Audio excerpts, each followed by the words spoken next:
കർത്താവിന്റെ അതിപരിശുദ്ധമേറിയ നാമം അനുഗ്രഹിക്കപ്പെട്ട ഈ നിമിഷം വാഴ്ത്തപ്പെടുമാറാകട്ടെ. ക്രിസ്തുവിൽ എന്നെ സ്നേഹിക്കുന്ന എൻ്റെ എല്ലാ പ്രിയപ്പെട്ടവർക്കും വേഗം വരുന്ന യേശു കർത്താവിന്റെ നിസ്തുല്യ നാമത്തിൽ സ്നേഹവന്ദനം.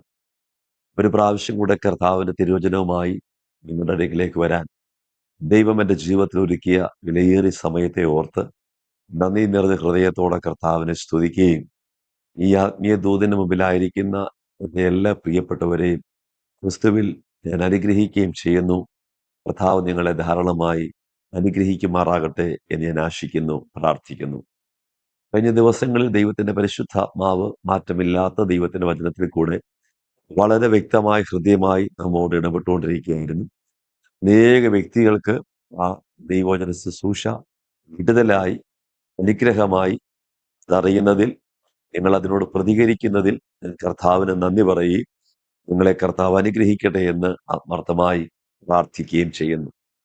ഇതേ പ്രിയപ്പെട്ടവരെ, ദൈവം നമ്മളെ തിരഞ്ഞെടുക്കുമ്പോൾ ദൈവത്തിന്റെ വിശേഷമായ പദ്ധതികൾ നമ്മുടെ മേൽ കർത്താവ് വെച്ചിട്ടുണ്ട്. പല മേഖലകളിലും നമ്മുടെ കഴിവുകളെ ഈ ദിവസങ്ങളിൽ തെളിയിക്കപ്പെടുവാൻ നമ്മൾ ആഗ്രഹിക്കാറുണ്ട്. പലപ്പോഴും ലജ്ജിതരായി ഒറ്റപ്പെട്ട് പുറന്തള്ളപ്പെടുന്ന അനുഭവങ്ങളാണ് ജീവിതത്തിൽ പലപ്പോഴും നമുക്ക് ഉണ്ടാകാറുള്ളത്. എന്നാൽ ഈ ദിവസങ്ങളിൽ കേൾക്കുന്ന ദൈവിക ദൂതുകൾ നിങ്ങളുടെ അകത്ത മനുഷ്യനെ ആത്മാവിൽ ബലപ്പെടുത്തുകയും പ്രതികൂലങ്ങളെ വകവെക്കാതെ മുമ്പോട്ട് ഗമിക്കുവാൻ കർത്താവ് നിങ്ങളെ സഹായിക്കുകയും ചെയ്യും. നിശ്ചയമായും ദൈവജന ചിന്തയിലേക്ക് നമുക്ക് ഒരുമിച്ച് പ്രവേശിക്കാം. ഈ ആത്മീയ ദൂത് നിങ്ങൾക്ക് അനുഗ്രഹമാകട്ടെ എന്ന് ഞാൻ പ്രാർത്ഥിക്കുന്നു. ഈ സന്ദേശങ്ങൾ നിങ്ങൾക്ക് അനുഗ്രഹമാണെങ്കിൽ നിങ്ങളുടെ പ്രിയപ്പെട്ടവർക്ക് കൈമാറുക. ഒരുമിച്ച് നമുക്ക് വിടുതൽ പ്രാപിക്കുവാൻ സ്വർഗത്തിലെ ദൈവം സഹായിക്കട്ടെ. പുതിയ നിയമം നാം പഠിക്കുമ്പോൾ യാക്കോബിന്റെ ലേഖനം 1-ാം അധ്യായം അതിന്റെ 12-ാം വാക്യത്തിൽ പ്രകാരം ഒരു വാക്ക് നമുക്ക് കാണുവാൻ കഴിയും. പരീക്ഷ സഹിക്കുന്ന മനുഷ്യൻ ഭാഗ്യവാൻ. യാക്കോബിന്റെ ലേഖനം 1-ാമത്തെ അധ്യായം 12-ാമത്തെ വാക്യം. അവിടെ ഇപ്രകാരം ഒരു വാക്ക് നമുക്ക് കാണുവാൻ കഴിയുന്നു. അവൻ കൊള്ളാവുന്നവനായി തെളിഞ്ഞ ശേഷം, തെളിയുക, കൊള്ളാവുന്നവനായി തെളിയുക, തെളിയിക്കപ്പെടുകയല്ല, തെളിയുക. അതെ, ദൈവം ഈ ദിവസങ്ങളിൽ നമ്മളെ പല മേഖലകളിലും തെളിയിക്കുവാൻ ആഗ്രഹിക്കുക. നമ്മുടെ മിടുക്ക് കൊണ്ടോ നമ്മുടെ കഴിവ് കൊണ്ടോ നമ്മുടെ സാമർഥ്യം കൊണ്ടോ ഒരുപക്ഷെ അതിന് കഴിയത്തില്ല. പക്ഷെ നാം അറിയാതെ നമ്മളിൽ വ്യാപരിക്കുന്ന ദൈവത്തിന്റെ അത്യന്തമായ ശക്തിയാൽ ഈ ദിവസങ്ങളിൽ ഏതൊക്കെ മേഖലകളിൽ നിങ്ങൾ ചോദ്യം ചെയ്യപ്പെടുന്നു അവിടെയെല്ലാം കർത്താവ് നിങ്ങളോടുകൂടെ ഉണ്ടെന്നും കർത്താവ് നിങ്ങളെ തിരഞ്ഞെടുത്തതാണെന്നും കർത്താവ് നിങ്ങളെ അഭിഷേകം ചെയ്തതാണെന്നും കർത്താവ് ഈ ദിവസങ്ങളിൽ തെളിയിക്കാൻ പോവുകയാണ്. ഈ ദൂത് ഞാൻ പറയുമ്പോൾ വല്ലാതെ എന്റെ ഹൃദയത്തെ സ്പർശിച്ച ഒരു വാക്കാണ് തെളിയുക, തെളിയുക.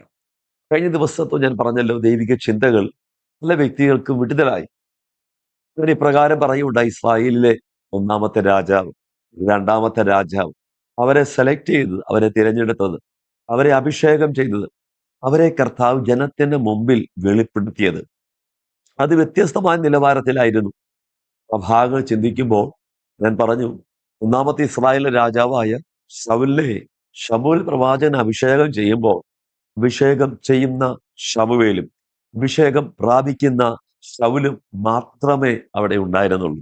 എന്നാൽ 2-ാമത്തെ ഇസ്രായേലിലെ രാജാവായ ദാവീദിനെ അഭിഷേകം ചെയ്യുമ്പോൾ ദാവീദിന്റെ മാതാപിതാക്കള്, ദാവീദിന്റെ സഹോദരന്മാര്, മാത്രമല്ല ബെത്ലഹേമിലെ മൂപ്പന്മാര്, അങ്ങനെ ഒരു വലിയ കൂട്ടം ഷായിയുടെ വീട്ടിൽ ഉണ്ടായിരുന്നു. അതേ പ്രിയപ്പെട്ടവരെ, പല നിലവാരത്തിൽ പല നിലകളിൽ കർത്താവിന്റെ അഭിഷേകം ഓരോ വ്യക്തിയുടെ മേൽ വീഴും. ഞാൻ പറഞ്ഞു, 1-ാമത്തെ രാജാവിനെ യഹോവയെ ദൈവം അഭിഷേകം ചെയ്യുമ്പോൾ ശമൂവേലും ശൗലും മാത്രമായിരുന്നു അഭിഷേകത്തിന്റെ ശുശ്രൂഷയിൽ ഉണ്ടായിരുന്നത്. എന്നാൽ ദൈവം ജനത്തിന് മുമ്പിലേക്ക് ശൗലിനെ കൊണ്ടുവരുവാൻ പല വിധത്തിലുള്ള ടെസ്റ്റുകൾ, പല വിധത്തിലുള്ള മാർഗങ്ങൾ, അതായത് ജനം ശൗലിനെ അംഗീകരിക്കണം എന്ന് യഹോവയായ ദൈവം ആഗ്രഹിച്ചു. അതിന് ഒന്നാമതായി ഞാൻ പറഞ്ഞു, ശമൂവേല് ചെയ്തത്, അല്ലെങ്കിൽ സർവശക്തനായ ദൈവം ചെയ്തത്, ശമൂവേലിന്റെ വീട്ടിൽ വെച്ച് നടന്ന ആ അഭിഷേകത്തെ മറച്ചു വെക്കുകയാണ്. ഞാൻ ആ വാക്ക് പറയുന്നതിൽ നിങ്ങൾ മറ്റൊന്നും ചിന്തിക്കേണ്ട. ഈ ദൂതുമായി ബന്ധപ്പെട്ടാണ് ഞാൻ ആ വാക്ക് പറയുന്നത്. എന്തിനാണ് ആ വാക്ക് പറഞ്ഞതെന്ന് ചോദിച്ചാൽ, നിങ്ങൾക്കറിയാം, അപ്പന്റെ കഴുതി അന്വേഷിച്ച് പുറപ്പെട്ട ശൗൽ മടങ്ങി വരുമ്പോൾ കഴുതയെക്കുറിച്ചുള്ള ചിന്ത വിട്ട് സ്വന്തം മകനെക്കുറിച്ച് വല്ലാതെ ആകുലപ്പെടുന്ന ഒരപ്പനായിരുന്നു ശൗലിന്റെ അപ്പൻ. എന്നാൽ ശൗലിന്റെ ഒരു ഇളയപ്പനെ കുറിച്ച് നമുക്ക് കാണുവാൻ കഴിയും. ശൗൽ വരുമ്പോൾ തന്നെ ബാല്യക്കാരനോടും ശൗലിനോടും ചോദിക്കുകയാണ്, നിങ്ങൾ എവിടെ പോയിരുന്നു? അവര് പറയുക, ഞങ്ങൾ ശമൂവേലിന്റെ അടുക്കൽ പോയിരുന്നു. ഉടനെ ഇളയപ്പൻ പറഞ്ഞത് ഇപ്രകാരമാണ്, ശമൂവേൽ നിങ്ങളോട് എന്തു പറഞ്ഞു എന്ന് എന്നോട് പറയണം. അതെ, ആ വാക്യം ഇപ്രകാരമാണ് നമുക്ക് കാണുവാൻ കഴിയുന്നത്. രാജ്യത്വം സംബന്ധിച്ചുള്ള, അതായത് വാക്യപ്രകാരമാണ് പറയുന്നത്, രാജ്യത്വം സംബന്ധിച്ച് കഴുതകളെ, 16ാമത്തെ വാക്യം, കഴുതകളെ കണ്ടുകിട്ടിയിരിക്കുന്നു എന്ന് അവൻ ഞങ്ങളോട് തിട്ടമായി അറിയിച്ചു എന്ന് പറഞ്ഞു. അടുത്തത്, എങ്കിലും ശമൂവേൽ രാജ്യത്വം സംബന്ധിച്ച് പറഞ്ഞത് അവനെ അറിയിച്ചില്ല. ചിലത് മറച്ചു വെക്കും പ്രിയപ്പെട്ടവരെ, ചിലത് ആരോടും പറയാതിരിക്കും. ഇതിനൊക്കെ ഒരു സമയമുണ്ട്. ഇവിടെ നിങ്ങൾക്കറിയാം, ശൗലിനോട് പറഞ്ഞത് ശൗല് മറച്ചു വെച്ചു. അല്ലെങ്കിൽ തന്റെ വീട്ടുകാരോടോ നാട്ടുകാരോടോ തന്റെ അപ്പനോടോ തന്റെ പ്രിയപ്പെട്ടവരോടോ ആരോടും പറഞ്ഞില്ല. അതെ, നിങ്ങളിൽ നാളുകളായി മറഞ്ഞിരിക്കുന്ന ദൈവത്തിന്റെ ചില ഗിഫ്റ്റുകൾ ഈ ദിവസങ്ങളിൽ വെളിപ്പെട്ടു വരാൻ സമയമായി. ഒരുപക്ഷെ നിങ്ങളുടെ അകത്ത്, ഞാൻ മറ്റാരോടും പറഞ്ഞിട്ടില്ലല്ലോ ഇത്, ഈ ദൂത് ദൈവം എന്നോട് മാത്രമാണല്ലോ പറഞ്ഞ് എന്നൊക്കെ തോന്നൽ നിങ്ങൾക്ക് കാണും. എന്നാൽ ഞാൻ പറയാം, ഹൃദയത്തിന്റെ ഉള്ളിൽ വേദനയോടെ പ്രാർത്ഥിക്കുന്ന ചില പ്രാർത്ഥനാ വിഷയത്തിന്റെ അകത്ത് പോലും സക്കരിയാവിനോട് ദൈവത്തിന്റെ ദൂതൻ വന്ന് പറഞ്ഞതുപോലെ നിന്റെ പ്രാർത്ഥനയ്ക്ക് ഉത്തരമായി. അതെ, ഈ സന്ദേശം കേൾക്കുമ്പോൾ ഒരുപക്ഷെ നിന്റെ പ്രാർത്ഥന, നീ ആ പ്രാർത്ഥിച്ച പ്രാർത്ഥനയുടെ വാചകം ഒരുപക്ഷെ വേറെ ആരും കേട്ട് കാണത്തില്ല, ആരോട് ഒരുപക്ഷെ നീ പറഞ്ഞു കാണത്തില്ല. പക്ഷെ നിന്റെ ഹൃദയത്തെ അറിയുന്ന ഒരു ദൈവമുണ്ട്. ഒരു ദിവസം ആ ദൈവം അത് വെളിപ്പെടുത്തുക തന്നെ ചെയ്യും. നമ്മുടെ വചനപ്രകാരമാണ് പറയുന്നത്, രാജ്യത്തെ സംബന്ധിച്ചുള്ള കാര്യം ശൗൽ തന്റെ ഇളയപ്പനോടോ മറ്റാരോടും വെളിപ്പെടുത്തിയില്ല. എന്നാൽ ആ ദിവസം വന്നെത്തി പ്രിയപ്പെട്ടവരെ, ഇസ്രായേലിൽ സഭയെല്ലാം വന്നുകൂടി. അതായത് വിശുദ്ധ സഭയുടെ മുമ്പാകെ സകല ഗോത്രങ്ങളുടെ നടുവിൽ വെച്ച് ചീട്ടിട്ടപ്പോൾ, അതെ, ബെന്യാമീൻ ഗോത്രത്തിന് ചീട്ട് വീണു. കഴിഞ്ഞ ദിവസം ഞാൻ ആ ഭാഗം പറഞ്ഞതാ. എന്നാൽ ബെന്യാമീൻ ഗോത്രം കൊണ്ട് തീർന്നില്ല. ആ ഗോത്രത്തിൽ ആരാണ്? അതാ, കീശിന് ചീട്ട് വീഴുന്നു. കീശിന് ചീട്ട് വീഴുമ്പോൾ കീശിന്റെ മകനായ ശൗലിന് ചീട്ട് വീഴുന്നു. പ്രസന്റിലി ആ സമയം നമ്മൾ നോക്കുമ്പോൾ ശൗൽ അവിടെ ഇല്ല. ശൗലിനെ അവർ അന്വേഷിച്ചു, അവർ കണ്ടെത്തിയെന്നല്ല, അവർ അന്വേഷിക്കുമ്പോൾ ശൗൽ അവിടെ ഇല്ല. ദൈവത്തോട് അവർ ചോദിച്ചു. അതെ, ഈ ദിവസങ്ങളിൽ മാനുഷിക കരുത്തിൽ ആശ്രയിക്കാതെ ജീവിതത്തിൽ ഏത് സാഹചര്യം വന്നാലും നിങ്ങൾ ദൈവത്തോട് കാര്യങ്ങൾ ചോദിക്കുന്നവരാകുവാൻ ഈ ദൂതിൽ കൂടെ ഞാൻ നിങ്ങളെ ആഹ്വാനം ചെയ്യുകയാണ്. ശമൂവേലിൽ കൂടെയുള്ളവരും ശൗലിനെ കുറിച്ച് അന്വേഷിക്കുമ്പോൾ അവനായിരുന്ന സ്ഥലം ക്ലിയറായി ദൈവത്തിന്റെ പരിശുദ്ധാത്മാവ് വെളിപ്പെടുത്തി. ശൗലിനെ അവർ കൊണ്ടുവന്നു, ജനത്തിന് മുമ്പിൽ നിർത്തുമ്പോൾ അവനെ പോലെ ഓളക്കം പൊക്കമുള്ള വേറെ ആരും ഇസ്രായേലിൽ കൂട്ടത്തിൽ ഉണ്ടായിരുന്നില്ല. ജനത്തിൽ വ്യത്യസ്തനായ ഒരുവൻ. അവൻ പറഞ്ഞു, ഒറ്റയ്ക്ക് അഭിഷേകം ദൈവം നൽകി, ചീട്ട് വീണു, ചീട്ട് വിട്ടവനെ കണ്ടെത്താൻ കഴിയാതിരുന്നപ്പോൾ ദൈവത്തോട് ആലോചന ചോദിച്ചപ്പോൾ ദൈവം പറഞ്ഞു കൊടുത്ത സ്ഥലത്ത് നിന്ന് ശൗലിനെ കൊണ്ടുവന്നു. അവിടെയെല്ലാം ഞാനൊരു വ്യത്യസ്തനായിരുന്നു. അതെ, നിങ്ങൾ വ്യത്യസ്തമായ ഒരു അഭിഷേകത്തിന് ഉടമയാണ് എന്ന് പറഞ്ഞാൽ ഈ ചിന്ത നിങ്ങൾ കേൾക്കുമ്പോൾ നിങ്ങൾ മടിക്കരുത്, നിങ്ങൾ നിരാശപ്പെടരുത്, നിങ്ങൾ വിശ്വസിക്കുക, നിങ്ങളുടെ മേലൊരു അഭിഷേകം വ്യാപരിക്കുന്നുണ്ട്. പ്രിയപ്പെട്ടവരെ, ഇത്രമാത്രം പരീക്ഷകളിൽ കൂടെ, വ്യത്യസ്തമായ തലങ്ങളിൽ കൂടെ, ഓരോ ഘട്ടങ്ങളായി ദൈവം ഇസ്രായേലിനെ രാജസ്ഥാനത്തേക്ക് കൊണ്ടുവരിക. എന്താ വിശുദ്ധ ബൈബിൾ പറയുന്നത്? ഇന്ന് ജനമെല്ലാം അവനെ കാണുമ്പോൾ അവരാട്ടു, രാജാവേ ജയ ജയ. എന്നാൽ അടുത്ത ഭാഗങ്ങൾ പറയുന്നത് ചില നീചന്മാർ എല്ലാ കാലത്തുമുണ്ട്. ചില നീചന്മാർ, അതെ, നീചന്മാർ പറയുക, ഇവൻ നമ്മെ എങ്ങനെ രക്ഷിക്കും? ഞാൻ പറയാൻ പ്രിയപ്പെട്ടവരെ, ശമൂവേൽ വന്ന് ഒരു പേര് പ്രഖ്യാപിക്കുകയായിരുന്നില്ല. ഞാൻ അഭിഷേകം ചെയ്തു, ഇത്ര ദിവസത്തിനുമായി ഈ വ്യക്തി എൻ്റെ അടുത്ത് വന്നു എന്ന് പറഞ്ഞ് ഒരു പേര് പ്രഖ്യാപിക്കുകയായിരുന്നില്ല. മറിച്ച് ദൈവത്തിന്റെ സന്നിധിയിൽ ജനത്തെ വിളിച്ചുകൂട്ടി അവരുടെ നടുവിൽ വെച്ച് ഹോവയായ ദൈവം അവനെ തിരഞ്ഞെടുത്തു എന്ന് ജനത്തിന് ബോധ്യമാകത്തക്ക നിലയിലാണ് ശമൂവേൽ ഇവിടെ കാര്യങ്ങളെ ക്രമീകരിച്ചത്. എന്നിട്ടും ചില നീചന്മാർ അവനെ കൂട്ടാക്കിയില്ല. അവന് സമ്മാനങ്ങൾ കൊണ്ടുവന്നില്ല. മനസ്സിലാവുന്നുണ്ടോ? എന്നാൽ യഹോവയായ ദൈവം ഹൃദയത്തിൽ തോന്നിപ്പിച്ച ഒരു കൂട്ടം ശൗലിനോട് കൂടെ അന്ന് മുതൽ ചലിക്കാൻ തുടങ്ങി. ഞാൻ ഇതൂന്ന് പറയുമ്പോൾ, ആരൊക്കെ നിങ്ങളെ ഒറ്റപ്പെടുത്തിയാലും ദൈവം നിങ്ങളുടെ കൂടെ ഉണ്ടെങ്കിൽ, നീചന്മാരായ വ്യക്തികൾ നിങ്ങളെക്കുറിച്ച് പറയുന്ന വാക്കുകൾ നിങ്ങൾ കേൾക്കരുത്. ആ വാക്കുകൾക്ക് നിങ്ങൾ ചെവി കൊടുക്കരുത്. എന്നാൽ യഹോവയായ ദൈവം ഹൃദയത്തിൽ തോന്നിപ്പിക്കുന്ന ഒരു കൂട്ടത്തെ ദൈവം നിങ്ങളുടെ കൂടെ നിർത്തും. ആരൊക്കെ നിങ്ങളെ വിട്ടുപോയെന്ന് പറഞ്ഞാലും, ആരൊക്കെ നിങ്ങളെ തള്ളിക്കളഞ്ഞെന്ന് പറഞ്ഞാലും, അഭിഷേകം ചെയ്തത് ദൈവമാണെങ്കിൽ അന്ത്യം വരെ നടത്താൻ യഹോവയായ ദൈവം ശക്തനാണ്. ഈ ഒരു പശ്ചാത്തലം നിങ്ങളുടെ മനസ്സിലിരിക്കുമ്പോൾ തന്നെ പറയാൻ വേണ്ടുന്ന ദൂത്, ഇസ്രായേലിലെ രണ്ടാമത്തെ രാജാവിനെ ഭവനത്തിൽ സഹോദരങ്ങളുടെ നടുവിൽ പട്ടണക്കാരുടെ മുമ്പിൽ ബെത്ലഹേമിലെ പട്ടണത്തിലെ മൂപ്പന്മാരുടെ മുമ്പിൽ വെച്ച് യഹോവയായ ദൈവം അഭിഷേകം ചെയ്തു.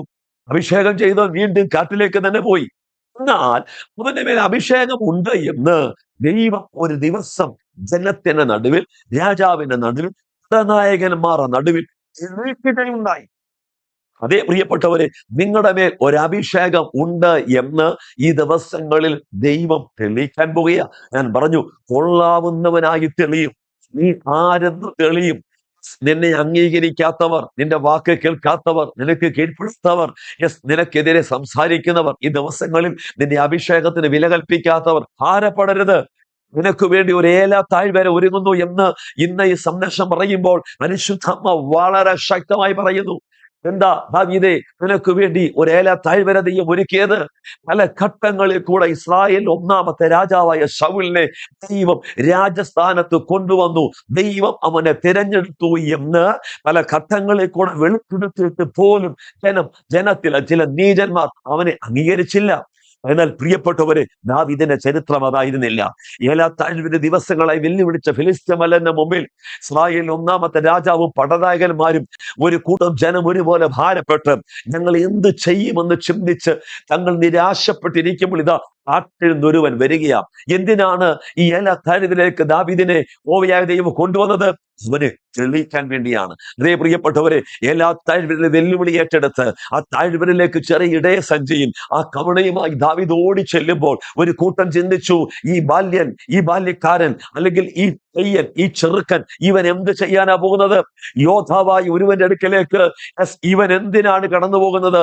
ഞാൻ ഒരു ദൂത് ഇന്ന് പകൽക്കാലം പറയാം. ഈ സന്ദേശങ്ങൾ നിങ്ങൾ കേട്ടുകൊണ്ടിരിക്കുമ്പോൾ ചില പ്രതികൂലങ്ങൾ, ചില വെല്ലുവിളികൾ നിങ്ങളുടെ മുമ്പിൽ വരുമ്പോൾ നിങ്ങൾ ഭയപ്പെടരുത്. നിങ്ങൾ ആര് എന്ന്, നിങ്ങളുടെ മേലുള്ള അഭിഷേകം എന്ത് എന്ന് കർത്താവ് തെളിയിക്കാൻ പോകുക. കൊള്ളാവുന്നവനായി ദൈവം നിങ്ങളെ തെളിയിക്കുവാൻ ആഗ്രഹിക്കുന്നു. അതേ പ്രിയപ്പെട്ടവരെ, ഏലാ താഴ്വരയിൽ ഫെലിസ്ത്യ മല്ലനെ, ഗോലിയാത്ത് എന്ന ഫെലിസ്ത്യ മല്ലനെ ദാവീദ് തകർച്ചു കഴിയുമ്പോൾ അവന്റെ വാൾ അവന്റെ അരയിൽ നൂരി അവനെ വെട്ടി അവന്റെ തലകരങ്ങളിൽ പിടിച്ചു നിൽക്കുമ്പോൾ പിന്നെ ആരുടെ മുമ്പിൽ തെളിയിക്കേണ്ടതായി വന്നില്ല. ദൈവം എന്നെ അഭിഷേകം ചെയ്തു, ദൈവം എന്നെ തിരഞ്ഞെടുത്തു, ഞാനാണ് ഇസ്രായേലിന്റെ രാജാവ്. ഇതൊന്നും തെളിയിക്കേണ്ടി വന്നില്ല. ഞാൻ ആവർത്തിച്ചു പറയാം, കാലങ്ങൾ തെളിയിക്കാൻ പോകുക, ഈ നൂറ്റാണ്ട് തെളിയിക്കാൻ പോകുക. എന്താ നീ ആരാണ്? നിന്റെ മേൽ ചലിക്കുന്ന അഭിഷേകം എന്താണ്? ദൈവം നിന്നെ തിരഞ്ഞെടുത്തത് എന്തിനാണ്? ദൈവത്തിന്റെ പദ്ധതി നിന്നിൽ കൂടെ എന്തിനാണ്? ഒരു കൂട്ടം തോറ്റു നിൽക്കുന്ന പട്ടണത്തിൽ, ഒരു കൂട്ടം പരാജയപ്പെട്ടു നിൽക്കുന്ന പട്ടണത്തിൽ ഉയർത്തി ദൈവത്തിന് വേണ്ടി ദൈവ ശബ്ദമായി നിൽക്കുവാൻ ഈ തലമുറയിൽ ദൈവം ഞങ്ങളെ കണ്ടിരിക്കുകയാ. നിങ്ങളെ ദൈവം തിരഞ്ഞെടുത്തു എന്ന് ചില ഏല താഴ്വര തെളിയിക്കാൻ പോകുക. ഒന്നുകൂടെ പറഞ്ഞാൽ, ഒന്നാമത്തെ രാജാവിനോ പടനായകന്മാർക്കോ സേവകർക്കോ നടക്കുവാൻ കഴിയാത്ത ശക്തിയെ, വെല്ലുവിളിച്ചു നിന്ന ഫെലിസ്ത്യ ശക്തിയെ കാട്ടിൽ നിന്ന് വന്ന അഭിഷേകമുള്ള ദാവീദ് തകർത്തപ്പോൾ ജനം ഒരുമിച്ച് പറയാൻ തുടങ്ങി, ശൗലായിരത്തെ കൊന്നു, ദാവീദോ 10,000 കൊന്നു. അതെ, കൊള്ളാമെന്ന് നിന്റെ ദൈവം തെളിയിക്കും. ചില പരീക്ഷകൾ നിന്റെ ജീവിതത്തിലേക്ക് വരുമ്പോൾ തളർന്നു പോകരുത്, നിരാശപ്പെട്ടു പോകരുത്, സംശയിക്കരുത്. കൂടെയുണ്ട്. എന്തിനാണ് ഈ പ്രതികൂലങ്ങൾ? നിന്നെ തെളിയിക്കാൻ വേണ്ടിയാണ്. എന്ത്? ദൈവം നമ്മെ സെലക്ട് ചെയ്തു, ദൈവം നമ്മളെ അഭിഷേകം ചെയ്തു, ദൈവം നമ്മളെ തിരഞ്ഞെടുത്തു എന്ന് തെളിയിക്കാൻ വേണ്ടിയാണ് ചില വെല്ലുവിളികൾ. യേശു കർത്താവിന്റെ നാമത്തിൽ ഈ സന്ദേശം കേട്ടുകൊണ്ടിരിക്കുന്ന സകല വ്യക്തികളെയും ഞാൻ അനുഗ്രഹിച്ചു പ്രാർത്ഥിക്കുമ്പോൾ ഈ ദിവസങ്ങളിൽ നിന്റെ ജനത്തിന്റെ മേൽ, ഞങ്ങളുടെ മേൽ ദൈവം കൈമാറിയ അഭിഷേകം, ആ അഭിഷേകത്തിന്റെ പ്രവൃത്തി അത് എന്തിനെന്ന്, ഞങ്ങളിൽ കൂടെയുള്ള ദൈവിക പദ്ധതി എന്തെന്ന് തെളിയിക്കപ്പെടുന്ന ദിവസങ്ങളാണ് ഇതെന്ന് ഞങ്ങൾ വിശ്വസിക്കുന്നു. അതിനായി ഈ മക്കളെ ഇപ്പോൾ അനുഗ്രഹിച്ചു പ്രാർത്ഥിക്കുന്നു, യേശു കർത്താവിൻ നാമത്തിൽ തന്നെ. ആമേൻ. നീചന്മാരുടെ വാക്കുകൾ കേട്ട് സംശയിച്ചു പോകരുത്. സഹോദരന്മാരുടെ വാക്കുകൾ കേട്ട് നിരാശപ്പെട്ടു പോകരുത്. മാറി ചിന്തിക്ക്. നീ ആരെന്ന് തെളിയിക്കുന്ന ദിവസങ്ങളാ മുമ്പിൽ. ഇതിനായി ഒരുങ്ങാം. ദൈവം നിങ്ങളെ സഹായിക്കട്ടെ. God bless you. ആമേൻ.